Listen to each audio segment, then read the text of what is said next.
سلام بک، سالتون چطوره؟ امیدوارم حال دلتون خوب باشه.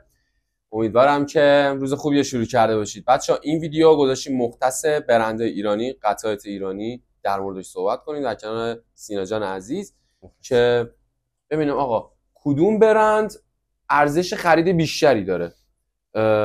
یه گیرین هستش، اوست هستش، یه دونه هم آخری هست، فاتر هست، فاتر هست، تک هست دیگه، بگم تسکو و همه برندایی که حالا هست. آره ما بریم در موردش صحبت کنیم. شما هم همراه ما باشید، ویدیو رو نگاه کنید که اگه خواستید بین قطعاتتون خواستید یه دونه انتخاب کنید و برند ایرانی بهتون پیشنهاد شده، ببینید کدوم ارزش خرید داره، اشتباه خرید نکنید. قبل اینکه ویدیو رو کامل ببینید این ویدیو رو لایک کن، ما رو سابسکرایب کن، یه کامنت خوشگل من برام بذار. اگه نظری، انتقادی، چیزی هم داشتی تو کامنت ها بگید بهمون. زنگوله رو هم صدا در بیاد. آقا برو بریم. اولین برند چیه؟ اولین برند بذار در مورد اوست و گیرین صحبت کنیم. بذار در مورد اوست صحبت. آره. اوست برای شرکت تابا. درسته. تابا یکی از بهترین گارانتیایی که من تو زمین کامپیوتر باهاش سر کردم. آره. هم هر محصولی که گارانتی میکنه، حالا یه تایمی EVGA هم بود، هر وقت خراب میشد میبردی آقا درجا برات عوض میکرد. نه چک و چونه، برچسب نمیدونم چرا اینجوری شده و کارتونش چرا لب پر شده و فلان و اینا اصلا نداره. خیلی برنده، خیلی شرکت خدماتی خیلی خوبیه. حالا الان رو 2 تا برند متمرکزه، یکی سیلورستونه، یکی اوسته که من میخوام این زمینه رو اینجا اصلا برای شما باز بکنم که داستان به چه شکله. 2 تا برند داریم، سیلورستون و اوست، برای شرکت تاباه. حالا ما اینجوری در نظر میگیریم که اصلا تابا مالک این 2 تا هم نیست و هم اوست وارداتیه که حالا میگن اصلا تولیده، ولی سیلورستون رو میگیم یه برند خارجی.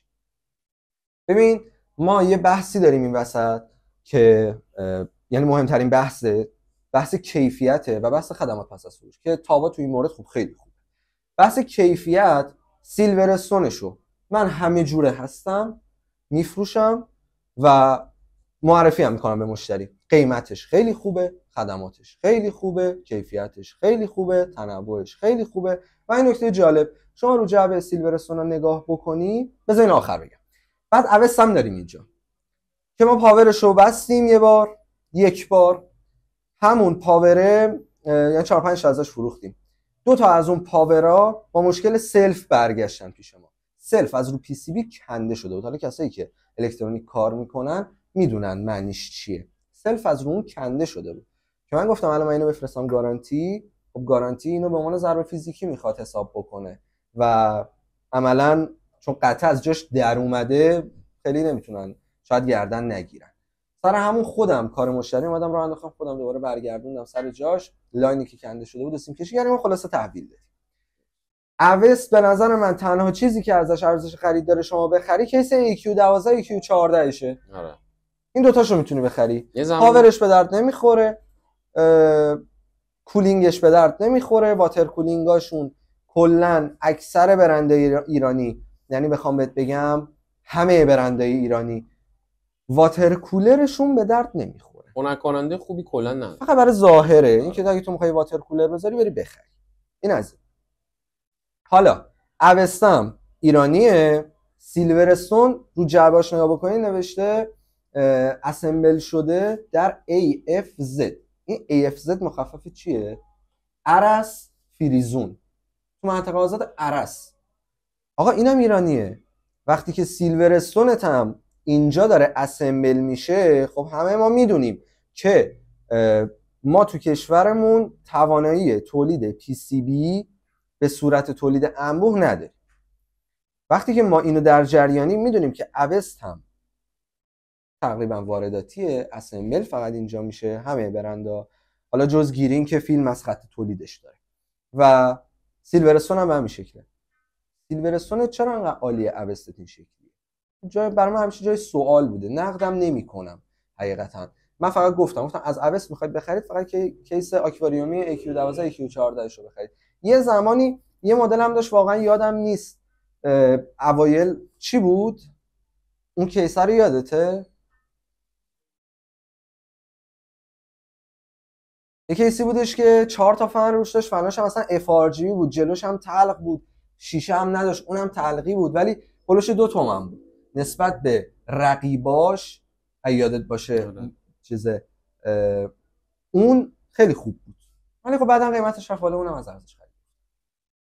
این از اوست که من نظرم خیلی صادقانه گفتم، نظرم هم در مورد گارانتیش گفتم، چون گارانتیش با خودش فرق میکنه. نظرم در مورد اینم گفتم. سیلورستونش هم گفتم که یه وقت ازمون ناراحت نشه، نه اینکه فقط سر اینکه ازمون ناراحت نشه، نه گفتم سیلورستون، واقعا سیلورستون خیلی خوبه. اونم حالا سیاست کاری خودشو داره، حالا دیگه یه دونه حالا قوی زده، یه دونه حالا ضعیف زده، اینم به این شکل بوده. آره. بعد برند بعدی در مورد چی باشه؟ گیرین چون همه اکثرا گیرین رو با پاوراش میشناسن، بذارید من این وسط یه چیزی رو براتون روشن بکنم. از برنده ایرانی پاور خواستید بخرید، 80 پلاس وایت، این برنزه، این گلده، این پلاتینیومه، این تیتانیومه، عملا فیکه. فیک چیه؟ گواهی فیکه. 80 پلاس گواهی بین‌المللی. شما میتونید بری 80 پلاس تو اینترنت سرچ بکنی، سایت 80 پلاس میاد بالا، دونه دونه برنده ایرانی اون تو سرچ بکنی، هیچ نتیجه‌ای برات نمیاره بالا. حالا نمیدونم یا به خاطر تحریمه یا حالا هر چیزی که هست، این برندا کل اون گواهی که میزنن رو جعبه در واقع گواهی به صورت فیک دارن میزنن. یعنی این شکلی بیاین در نظر بگیریم که بخوایم اسم تقلب روش نذاریم، میگیم خودشون طراحی کردن، خودشون تولید کردن، تست گرفتن، دیدن از مثلا 1000 وات ورودی 920 وات داره تحویل میده، پس این گواهیش گل. بر اساس استانداردهای اون شرکت خودشون اومدن چسبوندن. اگه بخوایم خیلی محترمانه اینو بیان کنیم. در مورد گیرین میخوام بگم، گیرین همیشه سعی کرده از متریالای خوب استفاده بکنه، نه متریالای فوق العاده، متریالای خوب. سری ردای بالای پاوراش که خب اصولا همشون وارداتی ان، همشون هم چینی ان، ولی خب از شرکت‌های خوب چینه که با قیمت‌های فضایی ارزش خرید ندارن، ولی اگر استوکش حتی بهتون خورد، استوک سالم بود، میتونید اعتماد بکنید اگر رده بالاش بود و بخرید، چون گارانتی هاشون هم اصولا گارانتی طولانیه و امتحانش رو پس داده. ولی اصلا به این شکل نیستش که وقتی که مثلا 700 وات کولر مستر وجود داره قیمتش 6 تومن، 700 وات کورسیر وجود داره 6.5، شما بخوای بگیرین 700 وات مثلا 5800 پول بدی، 200 میذاری روش کولر مستر میگیری. قطعا کولر مستر از گیرین بهتره، ولی بازم بین همه تولیداتی که هست گیرین از بقیه برندا یه سر و گردن بالاتر تو زمینه پاور. تو زمینه کیس هم کیساش متریالاشون خوبه، مهندسی شده است تا حدود متوسطی و قیمتاش خیلی وقت تا تو اکثر مدل‌ها قیمت‌های منطقی نیست. چرا منطقی نیست؟ به خاطر اینکه گیرین مشتری‌ها خودشو داره. این به چه معنیه؟ به این معنیه که اکثر شرکت‌های بزرگ کوچیک هر کدوم میخوان سیستم تهیه بکنن، هر چیزی بگیرن واجبه که توش از قطعات ایرانی استفاده بشه و چون گیرین مشهورترین بین اینا، پس خودشو لایق این میدونه که قیمت گذاری بالاتری داشته باشه. ولی خب برند اوکیه، یعنی مثلا 7 از 10 به نظر من میگیره بین کیفیت برند ایرانی نه برند خارجی. و واتر کولر داره که اونم بازم به همون شکل، ایر کولراش هم سوسو. کلا فکر کنم پاور رو کیسش یه ذره بهتر باشه. من که خودم شخصا خنک کنندش هم خوبه، من کولینگاشو ندیدم اصلا. خنک کنندش هم خوبه، ولی ببین مثلا وقتی هم قیمت دیپ کول باشه، آره الان که گفتی الان که ارزش خرید نداره، خب وقتی که رقیب بهتر داره، وقتی رقیب بهتر باشه ارزش خرید نداره. ولی اگر رقیبی نداشت، الان فرض کن همین الان بیان بزنن کل قطعات خارجی از تو بازار جمع بکنن، من به شخصه بخوام پی سی جمع کنم میرم سراغ گیرین، هر چی که گیرین برای پی سی تولید کرده از اونها تهیه میکنم، از هیچ برند دیگه ای نمیخرم. حرفم اینه، میگم در نبود برند خارجی گیرین ارزش خریدش خیلی بالاتره. خب یه وقتایی هم پیش میاد که مشتریا قدرت خرید ندارن یا پولشون نرسیده، حالا دیگه میگم گیرین برندی نیستش که بگی خیلی اختلاف قیمت فاحشی با برندهای خارجی داره که سر قیمت بخوای گیرین رو انتخاب بکنی. گرین رو یا باید از سر اجبار انتخاب بکنی یا باید از سر علاقه و حمایت از تولید ملی و روکور است. خب این از نظر برند گرین. بعدیش آخریشه دیگه، درسته؟ زیاد داریم. برو. گیم دیاس ایرانیه آیا؟ ببین من از دانشمند بازی بدم میاد، نمیدونم گیرانیه یا نه، ولی واقعا به درد واقعا. بعد بعدی رو بگیم که خیلی جدیدن داره سر و صدا میکنه و تو فضای مجازی هم خیلی داره میپیچه و میتونم هم اعتماد به نفس کاذبی داره. خب واقعا اعتماد به نفس کاذب. آره فاتر. تولید کننده خوبیه، تو همه چی دست برده، کیس داره، مانیتور داره. تولید کننده خوبی نیست، تو همه چی فقط دست برده. آره ببین شما وقتی اسم تولید کننده رو خودت میذاری یعنی اینکه باید جواب پس بدی برای چیزی که داری عرضه می‌کنی. اوکی؟ آره. اومده چیکار کرده؟ گفته باشه من جواب پس میدم، 36 ماه گارانتی تعویض میذارم. اوکی. حالا میگیم که کیس مثلا فنش خراب میشه که از هر 5 تا کیس 3 تاش ایراد فن داره، میگم آقا میبری عوض میکنه. اوکی، کیس چیزی نیستش. ولی وقتی که پاور میری میخری، پاور بی کیفیته، پاور تغذیه درستی نمیتونه بکنه سیستم و در برابر همه نوسانا واکنش اشتباه نشون میده از خودش، یعنی نوسانا رد میکنه از خودش به جایی که نوسانا کنترل بکنه، چرا باید بخری؟ اصلا تو بگو 10 سال پاور گارانتی، وقتی من میدونم توی این کشور یه سره داره برق میره، جدول خاموشی میدن، برق قراره هی بره هی بیاد، در رفت و آمده، وقتی میرم بعد برم یه پاوری بخرم که مثلا مدار پروتکت اصلا نداره، نمیدونه مثلا مدار پروتکت جریان یعنی چی، اینو بگیرم بذارم رو سیستمم که مثلا سی پی یو 20 میلیونی منو بسوزونه. آره همچین احتمالی هست. میدونی خب بعد اون سی پی یو که بسوزه که فاطر نمیاد بگه که ای وای سی پی یو سوخته، بیا مثلا من یه سی پی یو دیگه بدم. چیزی میگه خب سی پی یو سوخته باشه، پاورت سالمه؟ میگه آره پاور سالمه. مثلا آره دیگه گردنگیر نیست. هیچ شرکتی گردن نمیگیره این موضوع، نه آره اینکه فقط فاطر نگیره، رو بقیه قطعات که آره. کسی گارانتی نمیکنه که، ولی حداقلش اینه که امتحانشون پس آره. الان ما کارت استوک هم داریم تو فروشگاه، کسی زنگ میزنه ما گارانتی میکنیم خب کارتامونو، زنگ میزنه میگه آقا من فلان کارتو میخوام، میگم پاورت چیه؟ خودت هم میدونی، خودت هم توضیح میدی. آره. میگه اوسته. میگم من 24 ساعت هم بهت مهلت تست نمیدم، بیا اینجا کارتو تست کن ببر.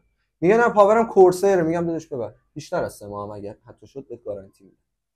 آدم میدونی یه شرکتی یه تولیدی با خودشو جا بندازه، باید اعتماد کسب بکنه که سر اون اعتماده تو هم اعتماد بکنی، چه بفروشیش چه بخوای روش مانور بدی. بعد قیمت گذاری های فاتر به شدت وحشتناک و مسخره است. H510 MK میری میخری، اصلا آقا تو بگو این H510 خودمون که گول نمیزنیم، اینو که تو ایران که تولید نمیشه که.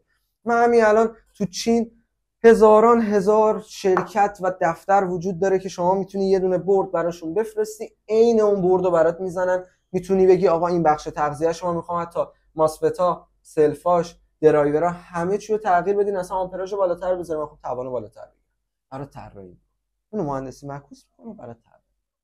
بر فرض اینکه ما بگیم فاتر اومده از روی H510 ایسوس امکای ایسوس کپی کرده، اونو برداشته تولید کرده، بایوسش رو تغییر داده، این فرضم حتی اگر بگیریم چرا باید قیمتش 3 تومن گرونتر از H510 امکا باشه؟ آقا اگه برات نمیصرفه تولید نکن، نیار، کسی مجبورت نکرده که تو مادربرد تولید بکنی. مادربردی تولید میکنی که نه میتونی خدمات نرم افزاری بدی روش، نه خدمات سخت افزاری درستی میتونی بدی روش. میدونی تو یه نرم افزار نداری که هدر RGB داری، نرم افزار نداری، واقعا به چه دردی میخوره؟ میگم فقط سر و صدا کرده دیگه. مثل این میمونه که ما الان پاشیم بیایم بگیم آقا وای ما داریم رم تولید میکنیم، بریم رم کورسیر بخریم بذاریم مثلا پروگرامش بکنیم، اسمش رو عوض بکنیم فلان، بعد با قیمت 20% بالاتر از کورسیر بفروشیم. طرف میگه آقا اصلا ما میگیم این رم تو رم کورسیر، خب میرم خود کورسیرش رو میخرم، چرا باید بیام اینو بخرم؟ چه پوینت مثبتی داره برای من که بیام اینو بخرم؟ همیشه ریبرند کردن همینه. وقتی تو یه چیزی رو ریبرند میکنی این داستان رو توش داری. و فاتر به نظر من یه شرکتیه که فقط تو کار کپیه، مثل کیس 730 کپی کولر مستر و کلا تو کار کپیه، کیفیت نداره، ادعاش زیاده، قیمتاش بالا، ارزش خریدم نداره. تمام شد. من بیشتر از این نمیبینم که بخوام در مورد. حالا من یه چیزی میگم، خب دیگه از توضیح دادی الان، خب نمیخواد پیشو بگیری. جدیدن هم داره کارت گرافیک تولید میکنه، اعتماد به نفسش خیلی زده بالا و حالا دیگه نمیدونم اون کارت گرافیک دیگه با چه متریالی، با چه هر چیزی که میخواد بیاد بیرون معلوم نیست چی میخواد عذاب در بیاد. خب یه چیزی هم میشه بگم، همین خیلی کوتاه در مورد همین اضافه بکنم. ببین شما شرکت تولید کننده چیپ کارت گرافیک چیه؟ یا AMD یا NVIDIA. آره دیگه. درسته. خب شما وقتی میخوای کارت گرافیک تولید بکنی، مثل اینکه ما وقتی یه مادربرد برمی‌داریم سی پی یوشو می‌خریم، سی پی یو مال اینتل، اینم همونه. وقتی تو می‌خوای اینو تولید بکنی باید بری از انویدیا مثلا چیپشو بخری. آره دقیقاً همینه. خب چجوری میتونی از انویدیا چیپشو بخری؟ آقا تو که چیپشو از انویدیا نمیخری که.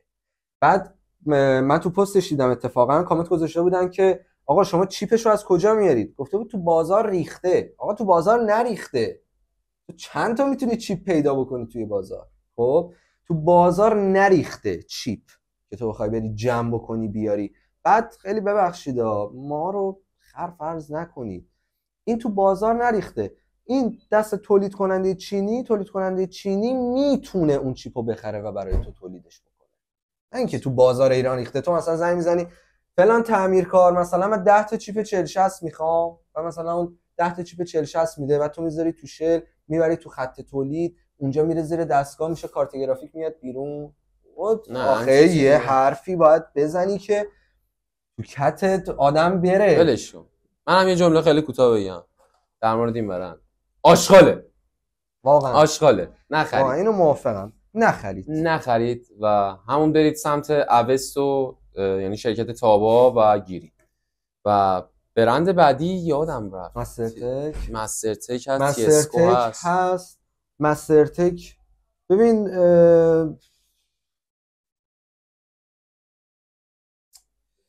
در مورد مسترتک خیلی چیز خاصی نمیشه بگم، نیاز به تلاش بیشتر. اون که همه برندها این شکلی هست، ولی میدونی فرقش چیه؟ اینکه مسترتک این قطعه رو نمیگیره بیاد بکنه تو چشه مثلا کسی من اینو دارم تولید میکنم، من اینجوری ام، من اونجوری ام، بیا اینو بخر ببین مثلا پاور من از فلان پاور بهتر. چیزی نداره. پاور مسترتک میری نگاه میکنی پاورم داره، دلت خواست میخری. درست.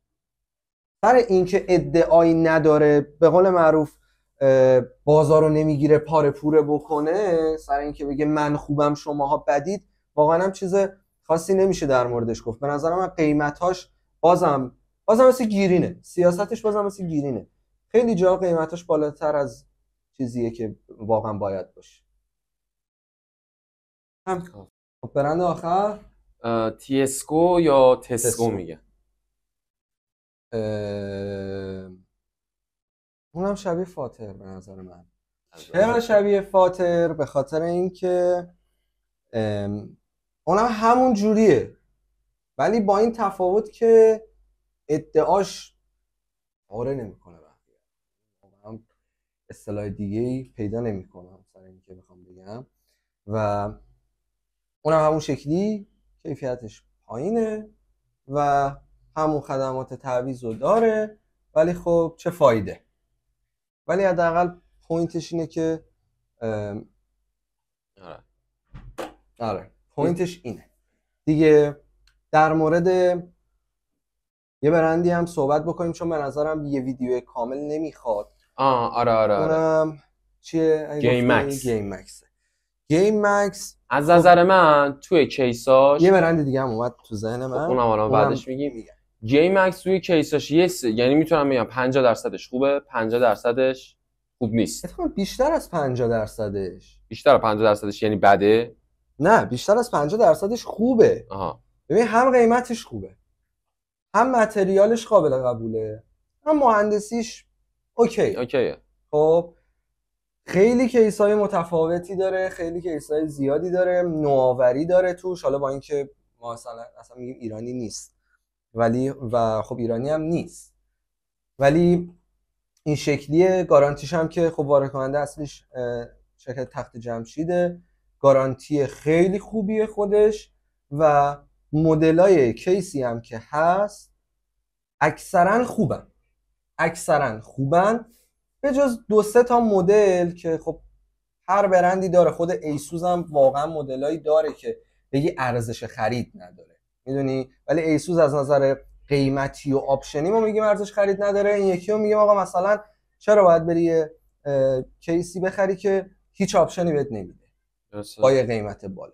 ولی خب اکثر مدلاش خوبه، سیجش خوبه، استورمش خوبه، اینفینیتی پلاس خیلی هم خودمون میفروشیم چون قیمتش خیلی مناسبه و متریالش هم خوبه. و چیز دیگه که تولید میکنه خنک کننده هاشم منطقی هن. نه همه مدلاش ولی اکثرا بازم منطقی هن، مثل همون درصد اوکی بودن کیساش به نبودنش. مثلا همین آیسبرگی که اینجاست 14600 کار خنک میکنه با یه قیمت هولوش 6700 خیلی خوبه. آیسبرگ 360 خیلی خوبه، نشون میده پمپ خوبی استفاده شده، متریال رادیاتش، متریال سطح تماسش، همه اینا اوکی و مهندسیه. حالا تو اصلا بگو کپی شده کامل از یه برند دیگه، یعنی هم قیمتش خوبه هم کارایش خوبه. وقتی برند این شکلیه تو رتبه خیلی خوبی میتونه قرار بگیره. حالا دیگه همه برندهای چینی تولیدات مسخره هم دارن، گیم مکس هم داره، تعارف که نداریم. بعضی مدلاش واقعا بده ولی اکثر مدلاش خوبه و ارزش خریدش بالاه، میارزه که بخوای بخری. 70-80% اوکیه. آره. بعد یه برند دیگه که برای شرکت الماسه، حالا یا میتونیم بگیم مونتاژ ایرانه یا حتی اصلا با افتخار بگیم اصلا تولید ایرانه. چیه برند؟ لاجیکی اصلا یه برندیه که خب ملیتش رو میگن آلمانیه یا انگلیسیه یادم نیست، و برند نوظهوریه. از اون طرف به متریالش عالیه، مهندسیش عالیه، قیمتش عالیه. تو اصلا میخوای بگی این وارداتیه، میخوای بگی اسمبلیه، میخوای بگی نه خودمون داریم تولید میکنیم نمیخوایم کسی بفهمه، هر چی که هست این برند فوق العاده است. یه زمانی هم کیسش اومد تو بازار خیلی خوبه، اصلا خیلی خوبه و یهو کم شد، ولی یهو کم شد دوباره اومد. الان فن داره، فنی که رو سیستم همین بچه‌ها هست این و فنش کپی فن لیانلیه، کپی فکر می‌کنم تیل لیانلیه با قیمت 4 تومن. متریالی داره که آدم هضم میکنه، اصلا تیجوری تو کتت نمیره. مثلا این 4 تومنی که شرکت داره میفروشه با سود داره میفروشه، این بهش میگن تولید و این بهش میگن برند. ارزش قائل واسه کسایی که میخوان از قطعاتش خریداری بکنن، نه اینکه مثل برندهای حالا که توضیح دادیم اون شکلی. یه سری ها میشن اون شکلی، یه سری ها میشن این شکلی. مثل تابا میشه سیلورستون رو داره ساپورت میکنه، مثل الماس لاجیکی رو داره ساپورت میکنه، تخت جمشید ام اس آی رو داره، لیانلی رو داره، گیم مکس هم داره، وسطش میده برند خوبی هم هست، اینا هم داره روش کار میکنه. ولی یا گیرینی که سرش آقا تولاک خودشه، کیفیتش هم خوبه، مسترتکی که سرش باز تولاک خودشه، کیفیتش حالا سوسو 50-50. ولی دیگه نه اون بقیهشون دیگه واقعا بیرون کادر میمونن، یعنی اصلا میرن به صفر و زیر صفر میرسن. این یه نظر صادقانه است، نه نظریه که از روی چجوری بگم سوبسید بخواد آدم بده، نه چیزیه که از روی مثلا کینه آدم بخواد نظر بده، از روی خصومت شخصی بخواد نظر بده، هیچ کدوم از اینا نیست. آقا چیزیه که تجربه منی که اسمبل میکردم خودم اینه که با این برندایی که سر کله زدم تعداد برگشتی ها، تعداد خرابی ها، عمل کرد و قیمت اینجوریه که این برنده رو میتونیم توش رده بندی بکنیم. اگه سوالی به نظرت حرفی جا افتاده یا هست بگو که سوالا و حرفا رو دوست دارم بذارم تو کامنت ها که اگه حالا کسایی که خرید داشتن از این برندها سوال کنن، انتقادی اگه بوده، اگه میخوان حرف ما رو نقص کنن توی کامنت ها باشه. همش محترمه، میتونن آره ما نظر خودمون رو داشتیم، تجربیات خودمون رو داشتیم. حالا تو این چند وقتی که ما داریم کار میکنیم اونا هم میتونن تجربیات خودشون رو بذارن. شاید یکی آقا بلند شه بگه آقا نه آقا گرین هم خیلی هم خوبه، نمیدونم اوست مثلا خیلی هم خوبه، نظرات خاص خودشون. اون نظرها میدونی از کجا میاد؟ از اینکه مثلا کولر مستر 1% خرابی داره، یعنی از هر 100 نفری که پاور کولر مستر مثلا میخرن، مثال دارم میزنم، یه دونه پاورش خراب در میاد. ولی میایم تو برند ایرانی که حالا خیلی هم توضیح دادیم دیگه، میدونی در مورد کدوما دارم حرف میزنم، مثلا از هر 50 تا پاورش 10 تاش خراب در میاد، یعنی 20% درصد خرابی. پس قاعدتاً اصلا افرادی هستن این وسط که اون برند رو خریده باشن و راضی بوده باشن. اصلا حرفی نیستش که بگی هر کی اینو خریده ناراضی بوده، اصلا اینجوری نیست. خیلی بودن خریدن راضی ان، دارن استفاده هم میکنن، کارم داره براشون میکنه. حرف سر درصد و احتمالات، چجوری بگم، احتماله. حرف سر اون درصد است در واقع، اون درصد خرابی، درصد رضایت، درصد ارزش خرید، که تو این درصد هم نقطه، هم پوینت مثبت داره هم پوینت منفی داره. درست. از نظر همه میتونه محترم باشه. نظراتون رو محترمانه گفتیم. من سر یه برند محترمانه نگفتم، ولی بچه‌ها هم نظرات خودشون رو بگن توی کامنت. حالا اگه میخوای پرانتزی واکنی آخر ویدیو که بگو.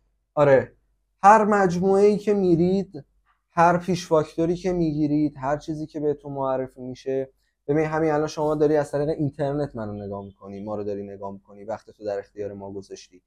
این وقتی که برای ما گذاشتی ارزشمنده، خیلی ارزش داره این زمان. همین زمانم بذار در مورد اون برندایی که اونجا نوشته شده برو تحقیق کن، درصد رضایتش رو ببین، برو اصلا این کانفیگی که به دادن اصلا درسته، قطعات به هم میخوره. مثال بزنم، اصلا تو خود سایت فاتر سیستم آماده میفروشه، میری سایت رو نگاه میکنی، مثلا داره سیستم دایموند، من امروز شما می‌خواستیم در موردش حرف بزنیم نگاه کردم، سیستم دایموندش یه مادربرد زده بی 760 گیگابایت یا ایسوس وای فای. آقا کدوم مدل بی 760؟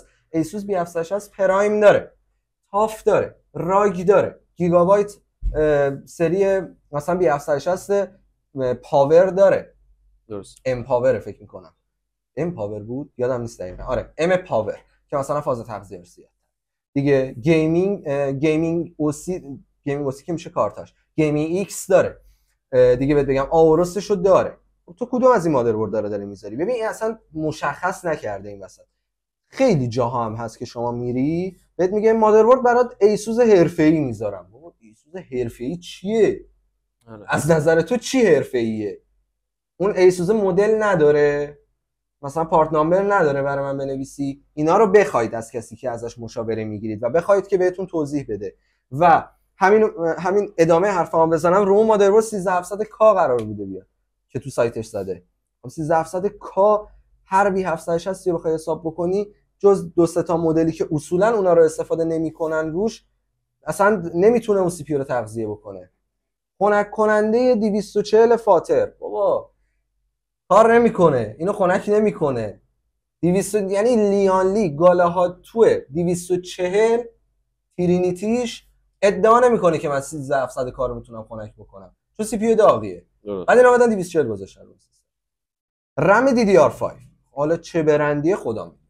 یه دونه اس اس دی شو نوشته بود سامسونگ، پاورش که دوباره فاتر، بعد زده بود گیمینگ حرفه‌ای در کنار 13700K 4060 گذاشته بود. 4060 اصلا سی پی یویی که ببین قضیه باتلنک باید در حد استاندارد باشه. باتلنک کم چیز درستی نیست، باتلنک زیاد هم درست نیست. سی پی یو خیلی رده بالا بگیری با کارت گرافیک رده پایین، عملا پولت ریختی دور. خب میتونستی اینو تو بالانس بذاری. پس بنابراین باتلنک پایین منطقی نیست. باتلنک بالا هم وقتی که شما پول کم به سی پی یو میدی، کارت گرافیک رده بالا میگیری که اونم خب اشتباهه. باید یه چیز حد وسط متوسط باشه، باید تو بالانس باشه. 13700K خیلی سی پی یو زیادیه در کنار 4060. در کنار 4060 چی باید بذاریم؟ 12400. خیلی میخوای حال بدی 13400. نه خیلی دیگه تهش میخوای حال بدی رایزن 5 7500. تمام شد. به همین سادگی. به خدا جراحی نیست، چیز پیچیده‌ای نیست. با 2 تا سرچ، با 2 تا تحقیق میتونی بفهمی که آقا فلانی که به من پیش فاکتور داده داره حرف درست میزنه یا حرف اشتباهو داره میزنه، میخواد فقط جنسشو بفروشه یا نه میخواد پی سی بفروشه به من. درست. این از این. هم از حرفای آخرمون در مورد برندهای ایرانی تحقیق کنید و سعی کنید اگه میخواید خرید بکنید بین برندهای ایرانی اون برندیه که بولده و میدونید که خیلی دیگه خودش ثابت کرده ارزش خریدم داره، از اونا خرید بکنید و حتما نظرتون رو توی کامنت بگید. ممنونم از نگاهتون که ما رو ببخشید و اصلا رو تبلیغات حساب نکنید. ماشین چینی ها هم تبلیغ زیاد براشون میشه ولی همه یه سره تو تعمیرگاهن. یه ذره از شعور و منطق خودت استفاده کن. همین. خدا اصلا چیز عجیبی نیست. از فکرت، از سوادت، از اینترنتی که زیر دستته، از تجربه بقیه‌ای که یه چیزی بارشونه، از اونها استفاده کن. زندگی تو بساز. اصلا نه اینکه فقط پی سی بخر، زندگی تو میتونی اینجوری بسازی. بس سلام، من صحبتم تمومه. هر کسی هم که نگاه کرده مرسی و مرسی که زمانتون رو در اختیار ما گذاشتین. حتما چیزمون رو هم پیجمون رو داشته باشید هم کانال یوتیوبمون رو، به خاطر اینکه ویدیوهای این شکلی نقد و بررسی سخت افزاری قطعات، یعنی اصلا کالبد شکافی قطعات هم خواهیم داشت که کامل اصلا یه سری قضیه‌های عجیب براتون روشن بشه. در آینده همچین ویدیویی ساخته میشه و آپلود میشه توی یوتیوب. مرسی از نگاهاتون که ما رو همراهی می‌کردیم. ببخشید. مرسی از نگاهاتون که با ما همراه بوده. لایک نره، سابسکرایب کنید ما رو و نظراتتون هم که گفتم خیلی محترمانه توی کامنت بگو، ما هم حتما پاسخگوی شما خواهیم بود. تا ویدیو بعدی دمتون گرم. خداحافظ.